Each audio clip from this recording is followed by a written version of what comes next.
This video is to show you some ideas on how to do the bumblebee on your beehive block. You can also use these bumblebees in any stitching or quilting projects that you want to do. I just have had a lot of fun making them, and so I thought I'd share. So the first thing you're going to do is applique a little oval as a background, because I'm going to show you several different ways. So you're going to trace the pattern onto a piece of freezer paper for that little oval shape. Then you're going to press it onto a piece of cereal box cardboard, cut it out on the line, and then you're going to peel off the freezer paper. Then you're going to press that freezer paper onto a piece of yellow fabric, and you're going to eyeball and cut it out 1/4 of an inch around the shape. Then you're going to take some tiny little stitches. I hope you can see how tiny these are. And you're going to baste around the edge of that. And then when you're ready to gather it up, you're going to mist it with some starch. You're going to lay the cardboard template in there, and you're going to pull your thread, and it's just going to pull right around that shape. Let me grab my iron. Then you're going to press it from the back where all the gathers are. And then you're going to look at it and make sure that there's no kind of weird points or anything like that on it. If it looks good, you're going to turn it over, press it again. And then after it cools and dries, you're going to loosen up these little stitches. And it looks like you've ruined it, but you haven't. You're going to just gather that up again. And I like to turn it over and press it again. And you're ready to applique it. So that is how you get the little tiny shapes. You can do the same thing with like perfect circles or something like that, but this oval shape, you can still do the same thing.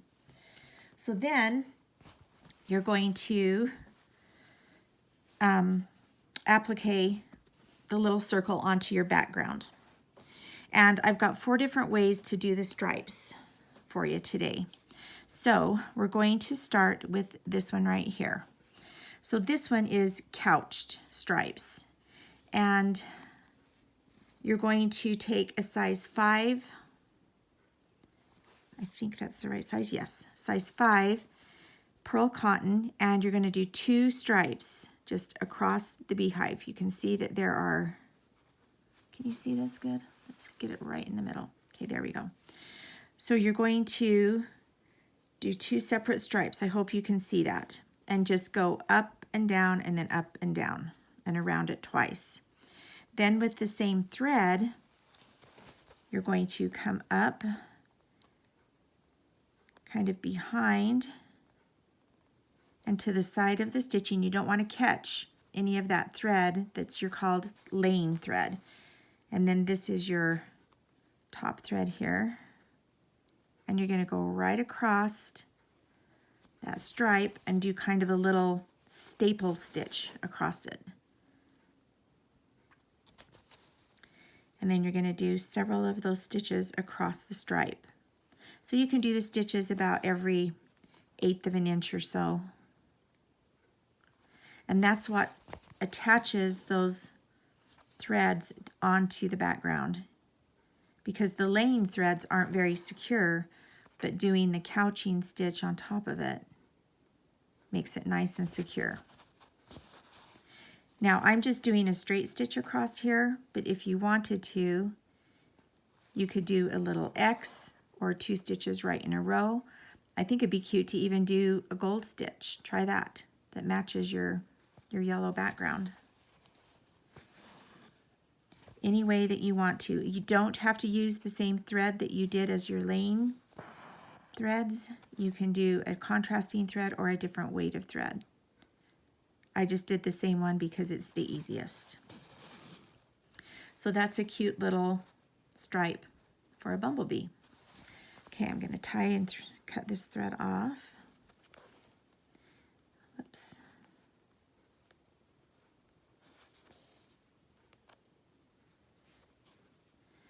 And then I'll show you another way.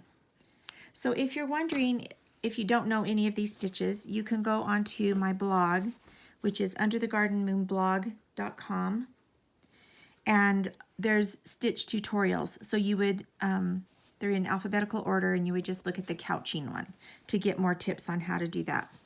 Okay, this next one is similar to that, only this one we're kind of doing a loose satin stitch across our couching. So satin stitch always looks best if you're using one strand of embroidery floss. So this laying stitch right here is 3 strands of embroidery floss. So this is just black embroidery floss, and I am just ready to do my first stitch. So there's my first one.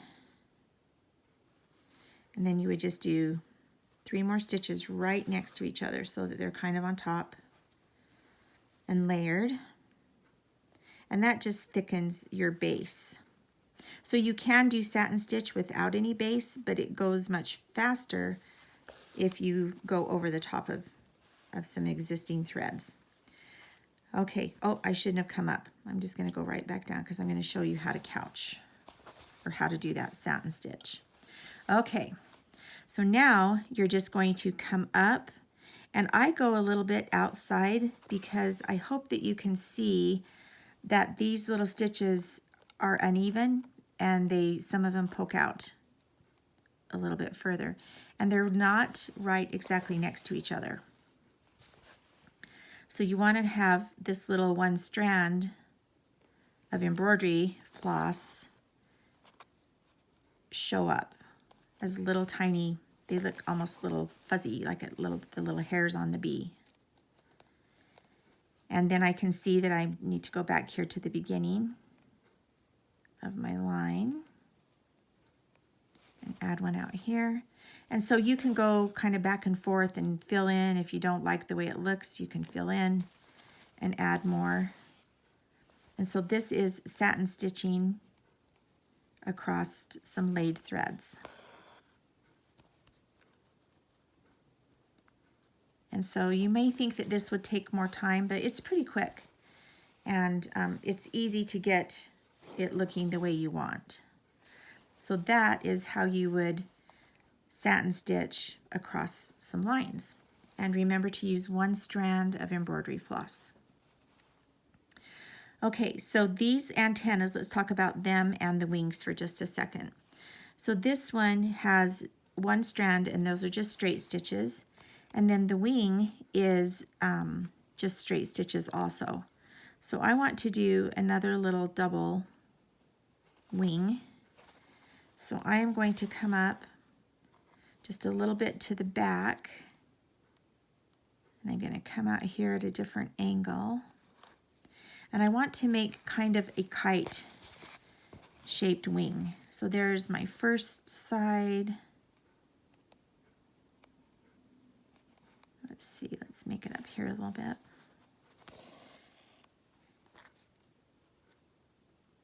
And you're going to want to go right down in that same hole.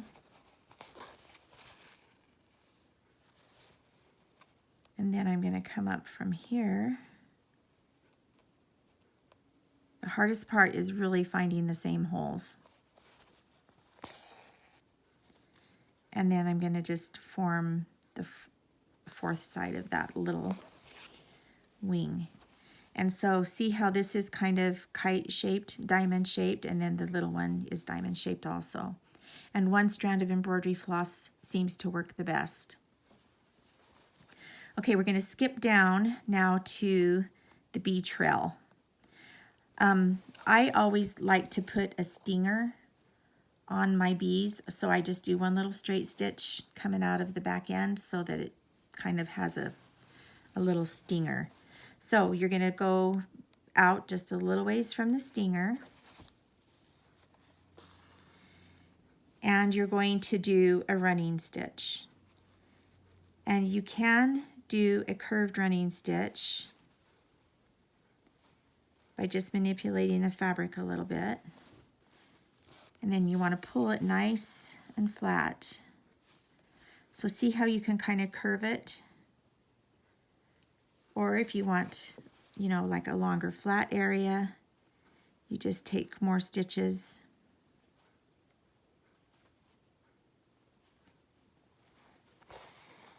And that's how you do it. You will have so much better luck if you will just freehand your bee trail, because we can't stitch on lines as good as we can just freehand. And see how you can kind of manipulate the fabric underneath. And it's not super important to get, I mean, it's important to have your stitches try and be consistent in their length. But if you don't, it just looks really cute anyway. So that's how you're going to do a little bee trail. One strand of black embroidery floss. All right, let's move on to another bee. We'll do this one right here. And this one is doing black bullion stitches on top of your appliqué body. So bullion stitch is also in that in my tutorials. And so you're going to come up on one side and you're going to go across the body, and then you're going to come up right next to where you started. And you're going to wrap around this part of your needle. So you're going to just sit down your project onto the table, and you're with your left hand, you're going to wrap around the needle. And the amount of wraps depends on how big of a space we're going to fill. So I'm just going to kind of guess. It looks about that this length across the body is almost the same as the wraps. So sometimes it's good to just add one more if you think that you've got it. And then you want these wraps to be loose enough that you can pull this needle and thread through it, but you don't want them to be too loose. So I always just kind of hold it and make sure that my needle's gonna like slide through. I'm gonna hold those wraps with my thumb and finger, and I'm gonna pull this through. Now when it gets down to where it's almost done, you're gonna take those wraps and lay it right back over where I want it to go. I'm gonna put my nail right here to stop it. And that's how you do a bullion stitch. I could have used a few more stitches. They look a little bare right up here. So practice doing them and then count how many you do. And as the body gets fatter in the middle, you'll do more stitches, more wraps on the center one. So that's how you would do. Oh, sorry, I didn't complete the stitch. I hope you saw that I went right back down to the back.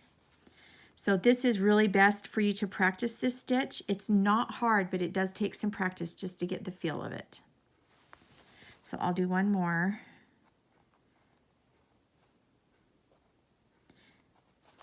Whoops.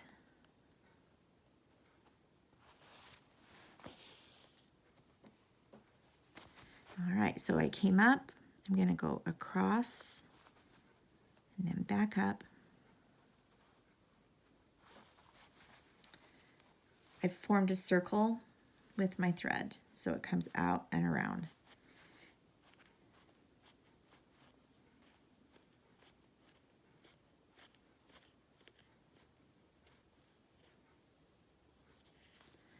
Okay, then you're going to pull through.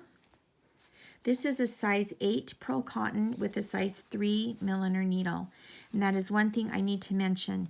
Whenever you're doing bullions, you have to use a milliner needle.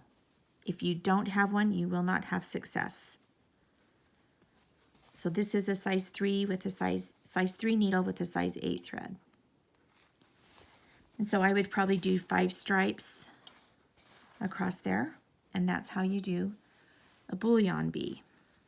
Let me show you one other way to do a bullion bee. This is on a different project, but it's a cute bee. So this one is done with black thread, then gold thread, then black, then gold, then black, then gold. And this was a size 8 pearl cotton. And this one doesn't have an appliqué background underneath it because I just filled the whole thing in with thread. So if you're going to do this with just bullion knots, you don't have to appliqué a background, but you can just trace an oval and then do your bullions across it and do all one color and then fill in with the other color. And that's how you do a 100% bullion knot. All right, last one. This one is done with 2 strands of embroidery floss. So I've got a needle threaded up here, and I did a chain stitch. You can do a regular chain stitch or you can do a reverse chain. If you do a reverse chain, your catch stitch needs to be very, very tiny, and you start up at this end. If you're doing regular chain stitch, you start at this end. So if you're doing a catch stitch or a reverse chain, I love the reverse chain, but a regular chain works on this. But if you're doing a reverse chain, when you do your catch stitch, I want you to come up and then go right back down in the same hole, leave a loop, and then when you go through it for your first chain, it'll fit. And then you can tighten up that catch stitch. Okay, for this one, he looks a little bit too airy with just that chain stitch. So I want to whip that chain stitch. So I'm going to come up underneath my row of stitching. Okay, so do you see how I'm coming up right underneath that first chain? Then I'm going to turn my needle around so that I'm leading with the eye, and I'm going to go underneath the second chain, and then underneath, I'm not going to go clear under the third chain. The last chain, you're going to go under, and you're going to go down, right kind of at the end and in the center of the line of chaining. And so what that does is it wraps this extra tight and it pulls in the loops so that it just thickens that chain stitch and it makes it look nice. All right, let's do it one more time. I'm going to come up down here towards the bottom of my first chain. Whoops, my thread's too short and my hands catch on it. Pull my needle out. I want to get closer to the start of the row. Okay. So then you're going to go underneath the second chain, underneath the third chain, and then I'm going to go behind and through the back on that last chain. So see how it just kind of pulls it in? Now you can double stitch these. So if I'm going to double stitch, I'm going to turn my project around, double whip it is what you would do. I'm going to come out underneath that first stitch, and I'm going to whip it back this other way. And I'll go under the second, I'll go under the third, and then I'm going to go underneath behind that stitch. And so that's a whipped chain stitch, and it just thickens up and makes the chain stitches more solid. And I do this a lot for stems, or if you're going to do a monogram or anything that you want a thick line, and that looks really good.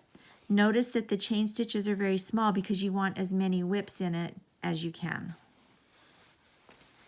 Okay, I think that that is it. Let's look at our bees. I showed you how to do the bee trail, the antennas, the wings. Those 3 items I always want to do with 1 strand of black embroidery floss. Whipped chain stitch with 2 strands of embroidery floss, or you could use a size 12 pearl cotton.